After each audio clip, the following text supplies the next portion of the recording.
మీలో చాలామంది BCom ఎంబీఏలు pass అయ్యి కూడా 13-14 సంవత్సరాలుగా జూనియర్ అకౌంటెంట్గానే కాలం వెళ్ళబుచ్చుతున్నారు.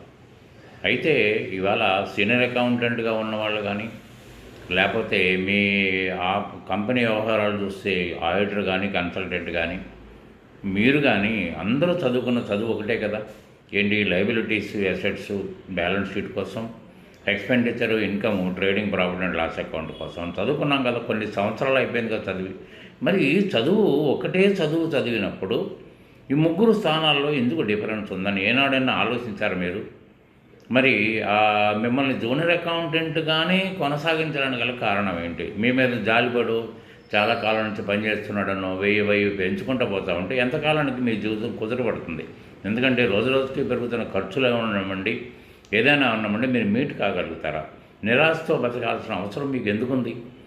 కేవలం ఇవాళ మీరు బుక్స్ రాయట్లేదు. బుక్స్ రాస్తే ఫైనలైజేషన్లో ఇబ్బంది ఫీల్ అయ్యి ఉండొచ్చు. కానీ ఇవాళ సిస్టమ్ ఏమని చెప్తుందంటే, మీరు నాకు డెబిట్ ఎందుకు క్రియేట్ చేస్తున్నారు, క్రెడిట్ ఎందుకు చేస్తున్నారు ఒకసారి చెప్పండి చాలు. మిగతా అదంతా నేనే బాధ్యత తీసుకొని మీకు అన్ని రకాల reports, balance sheet, profit and loss account కాదు, ఎటువంటి రిపోర్ట్ యాజమాన్యం అడిగినా ఇవ్వడానికి నేను సిద్ధమని చెప్తుంటే కూడా మీరు దాన్ని ఆలకించకపోవడం ఏంటి? అసలు ఇంతవరకు చెవిని ఎందుకు పడలేదు అవి? ఇవన్నీ ఒక్కసారి ఆలోచించండి. ఇక ముందు ఎందుకంటే ఆర్టిఫిషియల్ ఇంటెలిజెన్స్ పరుగున వచ్చేస్తుంది. దాన్ని మీరు కంట్రోల్ చేసే పొజిషన్లో కూడా మనం ఉండం. మరి అటువంటప్పుడు ఆర్టిఫిషియల్ ఇంటెలిజెన్స్ వచ్చినప్పుడు ఇంతకాలం 13-14 సంవత్సరాలు పనిచేసి కూడా ఏ విధమైన క్యాపబిలిటీని పెంచుకోకపోతే మీ ఉద్యోగం ఊడిపోవడం ఖాయం కదా. మరి అట్లనే ఇవాళ ఇప్పుడు నిన్న కాక మన ఎంబీఏ పాస్ అయిన వాళ్ళు, ఎంకామ్ పాస్ అయిన వాళ్ళు, బీకామ్ పాస్ అయిన వాళ్ళు ఏదో ట్రైనింగ్ తీసుకుంటే అకౌంటెంట్ ఉద్యోగం వస్తుంది అనుకుంటే, మరి అకౌంటెంట్ ఉద్యోగం వస్తుందా మీకు? రాదు, ఎట్టి పరిస్థితిలో రాదు.